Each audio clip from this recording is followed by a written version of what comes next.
비방하지 말라 그래야 보혈의 능력을 만난다라는 제목으로 하나님 말씀 증거하도록 하겠습니다. 남에 대해서 좋은 말 하는 거 그게 생각보다 쉽지 않은 것 같습니다. 인간의 본성이 악하기 때문에 그런 거 같기도 합니다. 그래서 사람 모인 곳에 이렇게 지나가다 보면 되게 험담을 합니다. 좋은 말 하는 거 잘 못 듣습니다. 좋은 말 하면서 기뻐하고 칭찬하고 격려하는 거 참 보기 힘들다는 것입니다. 오히려 시기하고 질투하고 비방하고 흠찾기 좋아하는 것, 그것이 인간의 본능인 것 같기도 합니다. 그래서 인간 사회에서 큰 병폐 중에 하나가 배 아픈 것입니다. 사촌이 땅을 사면은 배가 아프다. 사실 이런 일이 많습니다. 그래서 남이 나보다 앞서가면은 억울하다고 느끼는 사람들도 많이 있고, 그러다 보니까 비방하게 됩니다. 적어도 남들이 비방할 때 동조하는 현상이 있다라는 것입니다. 이유는 뭐냐? 끊임없이 남과 비교하기 때문에 그렇습니다. 경쟁 의식 같기 때문에. 그래서 우리 마음의 심성이 다 상해서 잠깐만 사람이 날카로워집니다. 그래서 사회 현상이 그렇죠. 어떤 사람이 이렇게 두각을 나타내면은 공공의 적이 돼버립니다. 그래서 한 사람 잘 나가는 사람을 다수의 못 나가는 사람들이 다 공격을 해버립니다. 그래서 죽여버리는 그런 일들이 사회 현상이 되기도 한다는 것입니다. 오늘 하나님의 명령입니다. 11절 보니까 형제들아 서로 비방하지 말라. 헐뜯지 말라 그 얘기죠. 이게 명령입니다. 우리가 바른 신앙을 회복하려고 그러면 서로를 향해서 비방하는 것을 중단해야 된다. 성경이 이렇게 얘기하고 있다는 것입니다. 남을 헐뜯는다는 것은 나의 영적 상태를 깎아먹는 것입니다. 그래서 남을 비방해서 남을 넘어뜨리는 게 아니라 사실은 나 자신이 넘어지는 것일 수 있다는 것입니다. 우리 민수기 보면은 심지어 모세의 그 형이자 누나 아론과 미리암까지도 모세를 비방하지 않습니까? 삶 속에 비방이 얼마나 만연해 있는지를 알 수 있습니다. 아론, 미리암 이런 사람들도 비방을 했다라는 거예요. 겉으로 볼 때는 모세의 결혼 문제 때문에 비방했습니다. 민수기 12장 1절 보니까 굽수 여자를 취했기 때문에 비방했다 이렇게 나옵니다. 그런데 속으로는 경쟁과 시기심 때문에 그렇습니다. 너만 선지자냐, 너만 예언자냐, 나도 할 수 있다 이런 거죠. 그러니까 시기심, 질투심 때문에 이런 일이 벌어졌다는 것입니다. 그때 민수기 12장 8절 보니까 하나님이 이렇게 말씀하십니다. 너희가 어찌하여 내 종 모세 비방하기를 두려워하지 아니하느냐. 이 비방하는 게 우리도 별로 두렵지 않지요. 남 비방한다고 당장 천벌이 내는 것도 아니고 그냥 솔솔하게 사는 재미가 나는 거 아닙니까? 그런데 하나님께서 지금 이렇게 말씀하고 있다는 거예요. 비방하는 것을 두려워하지 않느냐. 얼마나 두려운지를 보여주기 위해서 미리암이 나병에 걸려버렸습니다. 소위 말하는 문둥병이죠. 그래서 이게 처절한 그 심판에 임하게 되었다는 것입니다. 제가 잘 보면 목회를 하다 보면은 그런 걸 느낍니다. 삶에 임하는 많은 어려움과 재난들이 있지 않습니까? 우리 성도들 보면 이렇게 어려움과 재난이 있잖아요. 여러 가지 해석을 할 수도 있겠지만 목회자로서 느끼는 것 중에 하나는 비방 때문에 임하는 재난이 많아요. 자꾸만 비방하다 보니까 재난이 그치질 않아요. 그 삶 가운데. 그러니까 똑같습니다. 미리암하고 똑같다라는 거예요. 비방하다가 나병에 걸리듯이 이것 때문에 오는 재난이 분명히 큰 부분을 차지하고 있다라는 것입니다. 그러므로 비방한다는 것은 남을 넘어뜨리기 위해서 비방하지만 실제로는 내가 제일 많이 깨지는 거예요. 상대방에 있어서는 욕 정도 먹을지 모르지만 나에게는 나병 정도 수준의 재난이 임하게 된다는 것입니다. 이게 성경의 메시지예요. 그러니까 비방하지 말라. 이거는 무조건 따라야 지혜로운 인생이 될 수 있다라는 것입니다. 그러면 이 비방이 이 정도로 나쁜 정도가 아니라 문제는 뭐냐? 오늘 성경을 보니까 재판관 되지 말고 준행자 되라 그러잖아요. 오늘 11절 그 뒷부분 보십시오. 내가 만일 율법을 판단하면 율법의 준행자가 아니요 재판관이로다. 그러니까 율법의 말씀에 대해서 우리가 두 가지 자세를 가져야 되는데 말씀에 대해서 자기가 재판관이 돼버리면 이 비방자는 재판관이 된다는 거예요. 내가 판단해버리잖아요. 그게 하나님 자리에 앉는 거 아닙니까? 판단은 하나님이 하시는 건데 그게 아니라 지키는 사람, 준행자가 되라는 것입니다. 이렇게 비방자가 돼버리면요 특징이 자기 자신을 돌아보지 않습니다. 그리고 남의 인생만 들여다봅니다. 그러니까 사는 게 아니에요. 남의 인생만 쳐다보고 살아요. 그리고 자기 인생을 살지 못하고 남의 인생의 촉각을 드러냅니다. 그러니까 남의 인생에 대해서 시시콜콜 간섭하고 참견하고 그러니까 자기 인생을 못 사는 거죠. 그러다 보니까 재판관 같이 돼 있지만 사실은 이렇게 망할 인생이 되는 거죠. 자기 자신을 돌아보지 않으면 예수님 만날 수가 없고 예수님 만나지 않으면 십자가 앞에 자기가 서지 못하지 않습니까? 십자가 앞에 섰을 때 내가 죄인임을 깨닫는 거 아니에요. 그걸 깨닫지 못하니까 회개도 없고 십자가를 만나지도 못하고 우리 인생에서 가장 큰 능력이 보혈의 능력도 체험하지 못한다는 것입니다. 죄라는 것은 사실 우리가 해결이 안 되는 거거든요. 이 죄에 제일 비슷한 게 암세포 같은 것 같아요. 우리가 암에 걸렸습니다. 그럼 시간 차이지만 어떻게 해야 됩니까? 뭐 제거를 하든지, 제거해서 퍼지지만 않는 제거를 하든지, 아니면은 뭐 치료를 하든지, 그것도 아니면 죽어야죠. 그러니까 암 4기쯤 된 사람이 남의 병에 대해서 뭐 간섭한다 그러면 그것만큼 어리석은 게 어디 있습니까? 너나 잘해라, 그죠? 네 인생이나 지금 제대로 살아야 될 게 아니냐. 그런데 암 4기라 할지라도 그 특효약이 있고 치유받을 수 있는 길이 있다 그러면 거기 매달려야 되는 거 아니에요? 우리 인생이 죄라는 게 암 4기 같은 것입니다. 근데 그 특효약이 있어요. 완전히 죄 문제를 해결할 수 있는 게 있는데 그게 보혈의 피입니다. 예수 그리스도의 보혈의 능력이에요. 그 십자가 앞에 서야지 죄 문제가 해결되고 죽지 않고 살 수 있지 않겠습니까? 근데 우리는 다 웃기는 인생들이에요. 자기는 지금 죽을 인생인데 자기 인생이 내 코가 적자인데 남의 인생 참견하고 있어요. 그러니까 십자가 앞에 쓰지 못하니까 결국 뭐 심하게 얘기하면 지옥의 인생이 될 수밖에 없는 거죠. 우리가 어떤 죄라 할지라도 예수 그리스도의 십자가의 능력 앞에 서 있으면 다 용서받고 해결될 수 있다는 것입니다.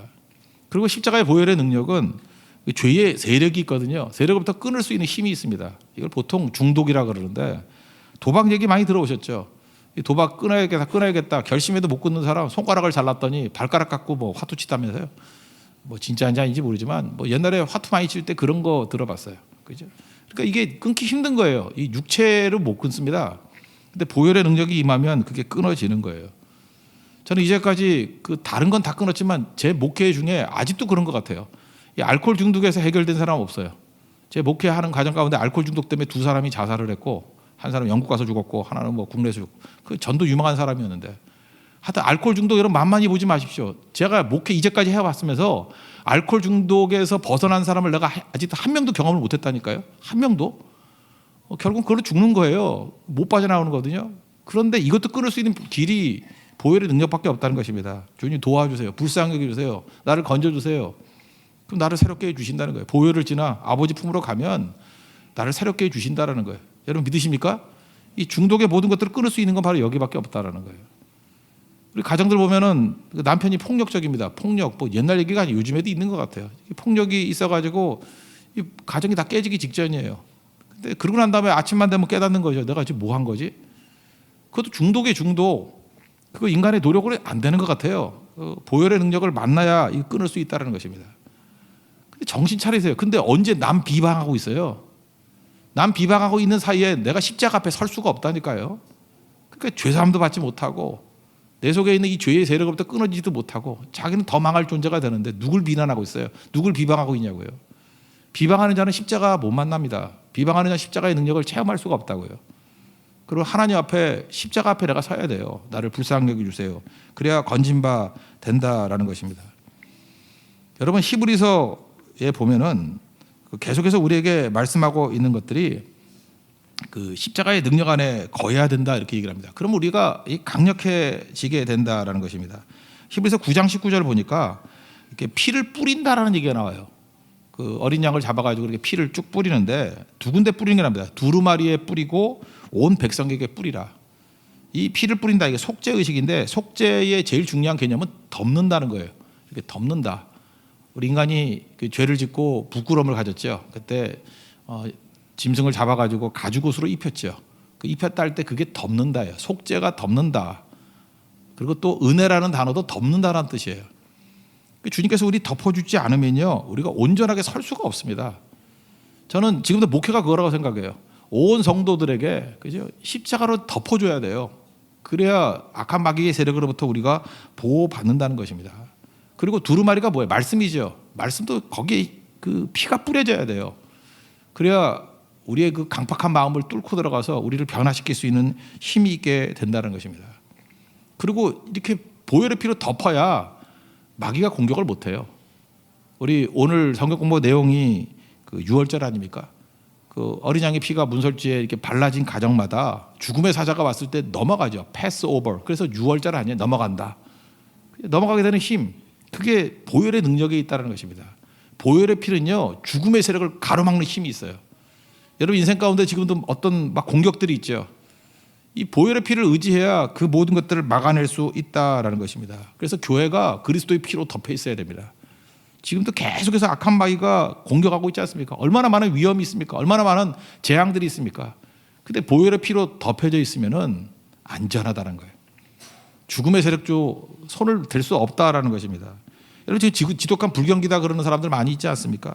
그런데 불경기 속에서도요 오히려 100배의 축복을 받고 더 호경기를 누리는 사람도 있어요. 그 왜 그렇죠?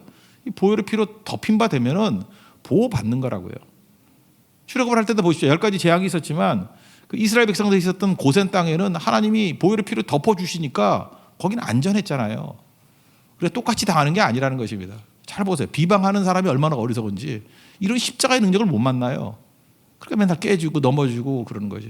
지금 남 욕할 때예요. 남 비방할 때예요. 내가 얼마나 내 코가 석자인지를 깨닫고 내 운명이 얼마나 위험한 운명인지를 깨닫고 날마다 십자가의 보혈 앞에 나아가는 모습이 있어야 된다는 것입니다. 출애굽을 할 때 보십시오. 하나님께서 처음에는 오합지졸들이었는데 하나님의 군대가 되어서 나갔다 그랬어요. 나중에는 그 군대라는 이름으로 바뀌었습니다. 보혈의 피가 뿌려지면 하나님의 군대가 됩니다. 근데 거기 재밌는 게 뭐냐 하면 아무도 병든 자가 없대요. 40년 동안 병든 자가 없고 그러면 출애굽을 처음 시작할 때 그 병든 사람이 있었을 거 아니에요. 그 당시에는. 시편 105편 37절 보니까 당시 상황을 이렇게 묘사하고 있어요. 마침내 그들을 인도하여 은금을 가지고 나오게 하시니 그의 지파 중에 비틀거리는 자가 하나도 없었도다. 토미 텐이라는 사람은 이걸 이렇게 번역했더라고요. 병든 사람이 있을 때 출애굽하는 그 순간에 보혈의 피가 뿌려지는 그 순간에 우두둑하면서 못 걷는 사람은 걷게 되고 뭐 이렇게 암덩어리 다 떨어져 나가 버리고 이렇게 뭐 관절 안 좋은 사람들은 일어서게 되고 다 그렇게 되더라는 거예요. 제가 최근에 금주간에 50대 초반에 어떤 집사님하고 대화를 나눈 적이 있어요. 50대 초반. 50대 초반이 어떤 존재인지 아십니까? 여기 젊은 사람들 잘 모르죠. 총체적인 난국이에요. 온몸이 다 병이에요. 그 겉으로 볼 때는 멀쩡해 보이거든요. 예, 그 미스바 들어가면 제일 먼저 앉아 계신 그 남자분인데 그 일단 팔을 못 올려요. 이게 50견이래요. 나이가 들면은 자기 수평 이상으로 손을 올릴 일이 없어져요. 여러분 그렇지 않습니까? 다 밑에 대고 놀지 않아요? 우리 교회에서 이게 찬양을 하면 손을 든다는 게 이게 엄청난 일이에요.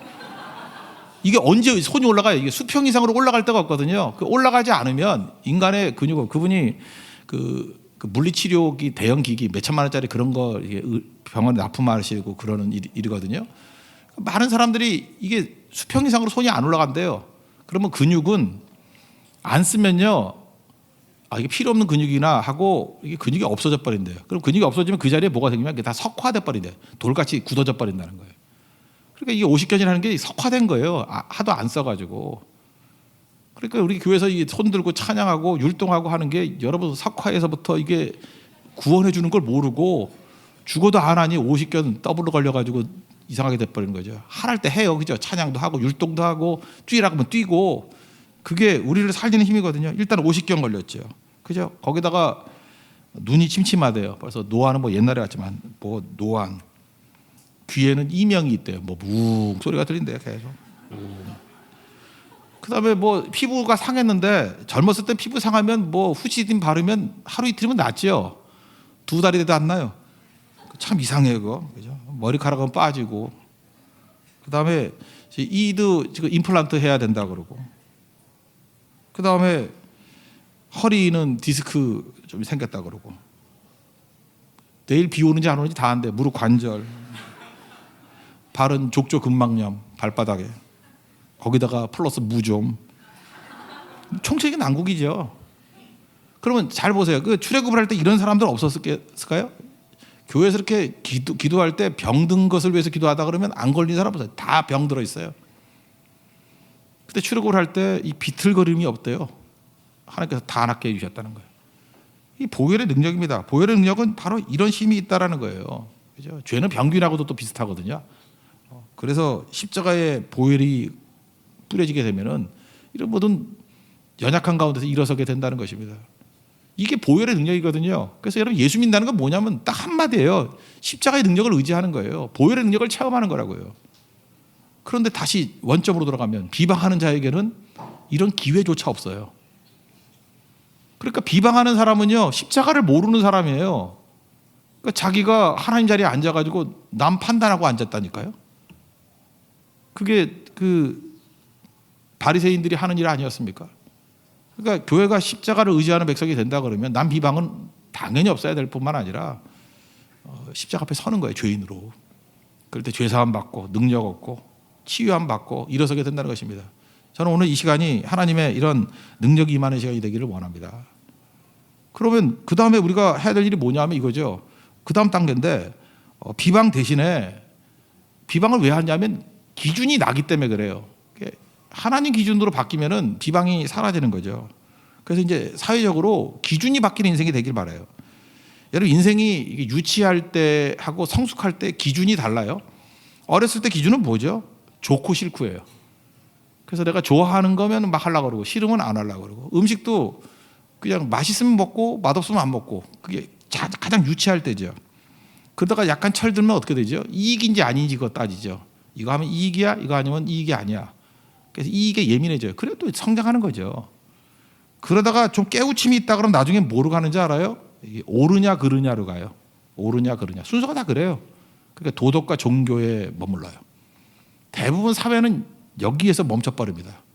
처음에는 좋으냐 싫으냐, 그 다음에 이익이냐 아니냐, 그 다음에 옳으냐 그르냐. 성숙해봐야 여기까지밖에 안 가요. 근데 말씀의 사람은 이것이 하나님의 뜻이냐 아니냐 여기까지 가야 돼요. 그러니까 왜 비방하게 되느냐 하면요, 이 종교에 머무르기 때문에, 도덕에 머무르기 때문에 그래요. 옳으냐 그르냐. 여러분 교회에서 문제 일으키는 사람들 보면 다 이 사람이에요. 옳으냐 그르냐 외치는 사람. 맨날 옳으냐 그르냐. 그 도덕군자거든요. 정의 외치는 사람이거든요. 이렇게 옳으냐 그르냐를 통해 가지고 사람 못 살려요.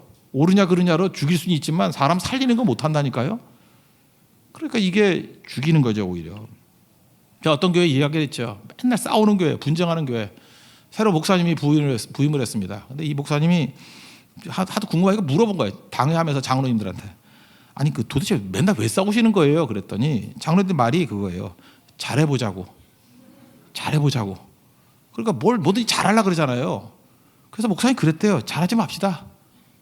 그래서 뭐 누가 의견이 나오면은 왜 그래요? 그랬더니 잘하려고. 잘하지 맙시다. 그러면 다 입 다물었다는 거예요. 한 2, 3년 지나니까 아무도 잘하려고 그러지 않더래요. 그러니까 평화가 임하죠. 평화의 특징이 뭐라 그랬어요? 아무것도 안 하는 게 아니고 기능을 발휘하는 거. 자기 나름대로의 예배의 기능이 발휘가 되니까 오히려 잘 되더라는 거예요. 여러분 지금도 그래요. 사랑하고 용납하고 평화를 이루는 거, 이게 하나님의 뜻이거든요. 그 하나님의 뜻을 이루는 것보다 옳고 그른 거 먼저 들고 나오면요, 교회 아닙니다. 그거 난장판 돼버린다는 거예요. 여기 특별히 체질상 옳고 그름에 예민하신 분들 있죠. 옳고 그름이 신앙이 아니에요. 하나님의 뜻이 신앙이지. 무엇이 하나님의 뜻인가? 사랑하는 게 하나님의 뜻이고요. 화평을 이루는 게 하나님의 뜻이라는 것입니다. 그래서 누구 비방하기보다는 이게 눈물 흘려 기도하는 게 중요합니다. 하늘의 특별 검사라는 그 책이 있거든요. 그 김인호 장로님이라고, 이분이 검사하신데 간증지 비슷한 책이에요. 자기가 검사로서 승승장구했다라는 것입니다.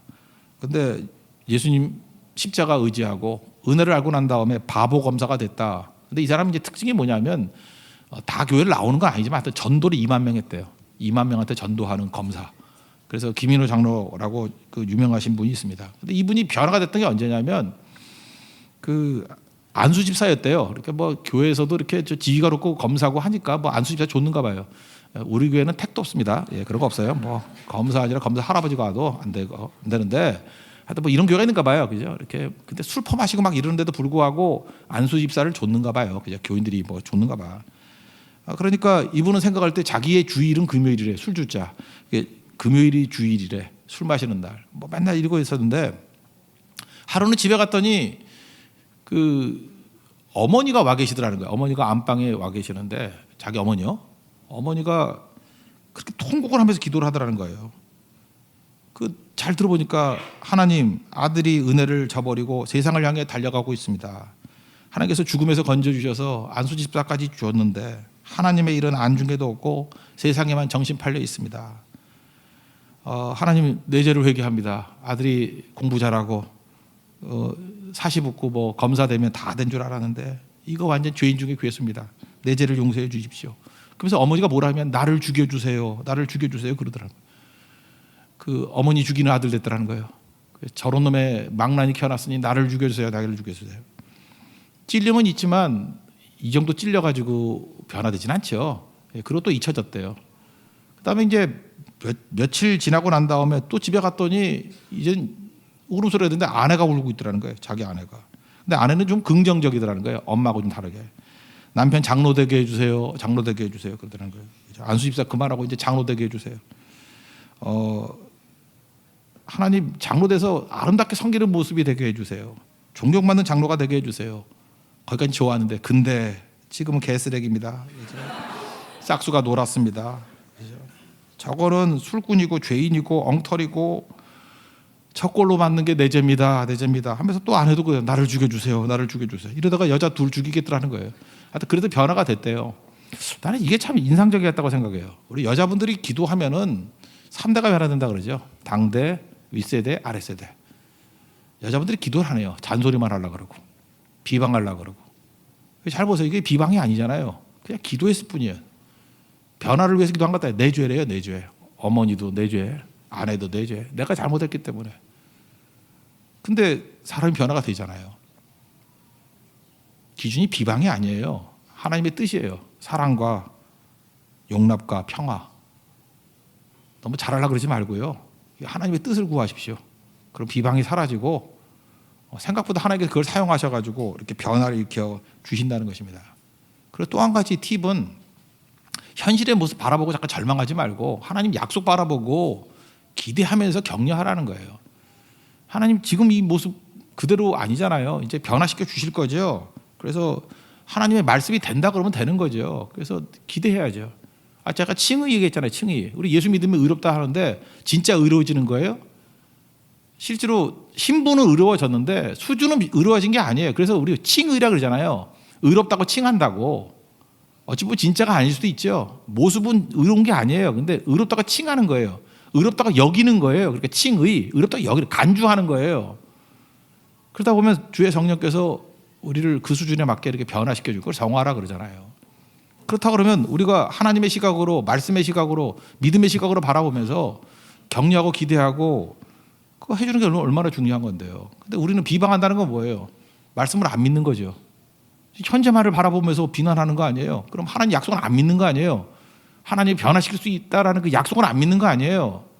그리고 비방하는 사람은 하나님 말씀 안 믿는 거예요. 믿음이 없는 거라고. 위기 순간에도요, 그 사람의 그 가치를 믿고 이렇게 기대해주면 사람 변화돼요. 저는 지금도 그 생각을 해요. 스티비 원더라고 그 흑인 맹인 가수 있었죠. 어떻게 해서 맹인 가수가 됐냐 그랬더니 학교 다닐 때 선생님이 그랬대요. 이게 안 들리잖아요. 청각 장애인이니까, 시각 장애인이니까. 근데 시각 장애인은 청각 듣는 거 잘 듣죠. 막 그 교실에 미국인데도 이렇게 쥐가 막 뛰어다녔던가 봐요. 쥐가 어디인지 모르는데 눈 뜬 애들은 쥐가 어디인지 모르는데 이 청각으로 오른쪽 구석이야 탁 맞췄대요. 그래서 애들이 몰고 가서 닦았더니 거기 쥐가 있더라고요. 쥐 잡았대요. 스티비 원더의 그 청각 때문에. 그랬더니 선생님이 박수를 치면서 야 부럽다. 너 같은 애가 다 있냐? 그랬더니 얘가 좀 마음이 상해가지고 저는 앞이 안 보이는데 뭐가 부러워요. 놀리지 마세요 선생님. 그랬더니 선생님 설명이 이거예요. 너 올림픽 봤냐?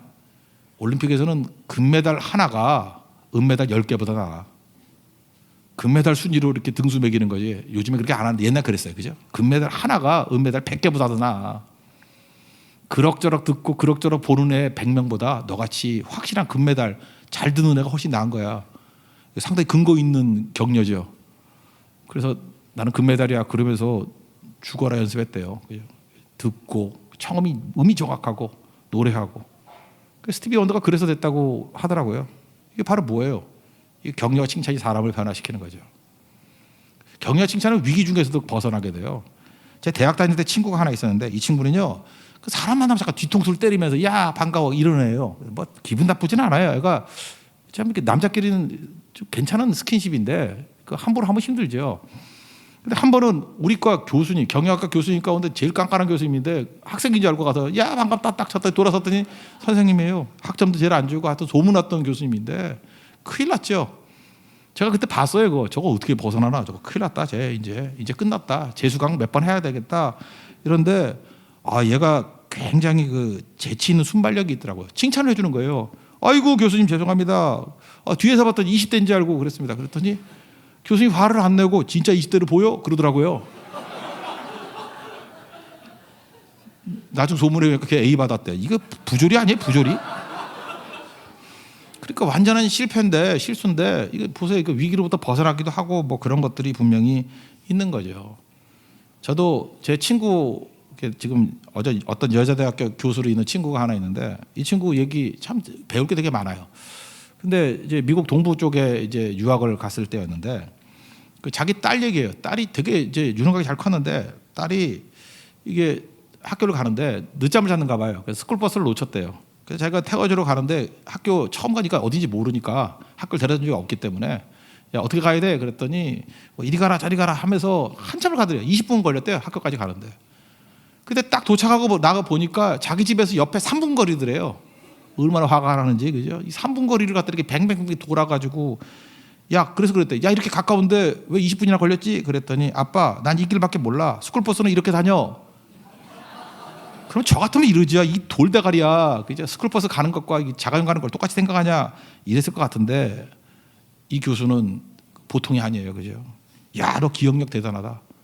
그걸 칭찬했대요. 어떻게 이렇게 꼬불꼬불하니? 가까운 길을 이렇게 멀리 갈 수 있는 기억력이 있냐 하면서. 이 딸 지금 뭐 하는지 아십니까? 분당에서요 기억력 학원 하고 있어요 지금. 참 재밌는 집이야. 그러니까 이 칭찬하고 격려하는 거 참 쉬운 게 아닌데 이게 대단한 사람이에요, 그죠? 지금도 많은 학생들에게 이게 자극 주고 그러더라는 것입니다. 그러니까 우리가 중요한 게 뭐냐면 그 가치를 볼 줄 알아야 된다는 거예요. 그의 가치를 보여주고 그를 인정해주면 그게 또 역사에도 남아요. 삼국지 얘기 하나 해줄까요? 마지막으로 조자룡 알죠? 그 적진에 들어가가지고 그 유비 아들이 유선이죠. 그 두 번째 그 황제대네 멍청한 애 보이는 유선. 고우영의 삼국지 보면은 그 유선 진짜 한심하게 나와요, 그죠? 유선. 얘가 잡혀갔어요. 근데 조자룡이 적진에 들어가가지고 유선을 가슴에 안고 싸우잖아요. 얼마나 벌떡같이 사람들이 달려드는지 자기 칼이 부러져 버려요. 그러면 적군의 병사 칼 집어다가 또 싸우고 또 싸우고. 그래서 아예 우리나라에 속담같이 있잖아요. 조자룡 헝칼 쓰듯 하듯 뭐 헝칼 쓰듯 하라 뭐 이런 거, 그죠? 자기 칼도 아니에요. 잘 드는 칼도 아니야. 아무 칼이나. 그러니까 조자룡 헝칼 쓰듯 이게 무슨 뜻이냐면 칼이 중요한 게 아니고 조자룡 같이 능력 있는 사람은 뭐 갖고도 다 돼 그런 뜻 아니에요, 그죠? 조자룡 헝칼 쓰듯. 그래서 잔뜩 해가지고 그 적진에서 유선 구출해가지고 왔어요. 그럼 보통 아버지 같으면 어떡하겠어요, 그죠? 아이고 유선아 너 살았구나 하고 아들부터 안아야 되는데 유비는요 멍청해도 이거 하나 잘했어. 유선 집어 던져버리고 조자룡을 안으면서 이 멍청한 놈 때문에 귀중한 장군 잃을 뻔했다고. 아들은 염두에 두지도 않고 조자룡 붙들고 이놈의 멍청한 아들 때문에 귀중한 장군 잃을 뻔했다고. 그랬더니 조자룡이 엎드려서 통곡을 하면서 충성했다는 거 아니에요. 이게 분명히 짜고 했을 거예요, 그죠? 이게 진짜 아니고. 잘 보세요. 이게 칭찬과 격려 이거 하나 때문에 이거 사실 유비의 강점은 이거예요. 물론 뭐 소설이지만 삼국지 아니 소설이지만 이게 이제 실화라 그러면 한 사람의 격려를 통해서 이게 역사에 남는 일이 되는 거 아니에요? 역사적인 사건이 되는 거 아니에요? 근데 우리는 비방하고 있어요. 비방만 하니까 이런 조자룡 스토리가 나올 수가 없고요. 멍청한 딸을 그럴 수 있는데 이게 기억력 학원 원장이 돼 있고요. 변화가 되잖아요. 스티비 원더 그런 뛰어난 가수가 나올 수도 없고 학점 맨날 F 맞아가지고 어려움 나갈 수밖에 없잖아요. 그러니까 뒤집어 얘기하면 뭐예요? 비방하는 사람만큼 어리석은 자는 없다라는 거예요. 가장 중요한 거 비방하지 말라 그랬죠. 비방하면 십자가 앞에 설 수가 없어요. 보혈의 능력을 체험할 수가 없어요. 십자가의 능력을 체험할 수가 없다라는 것입니다. 그리고 맨날 옳고 그름에 머물러 있는 바리새인데요. 하나님의 뜻을 이루지 못해요. 뜻까지 나가지 못한다고. 그리고 하나도 세워주지 못해요. 맨날 비방하다가 우리 주변에 쓰레기 같은 이야기만 남게 된다고. 사람을 세워주고 말씀의 눈, 믿음의 눈으로 일으킬 수 있는 우리 권능자가 될 수 있다는 것입니다. 우리 비방이 아니라 십자가 능력 붙들고 나도 살고 다른 사람도 살릴 수 있는 하나님의 거룩한 종 되기를 축원합니다. 모두 자리에서 일어나겠습니다. 보혈을 지나 찬양하겠습니다.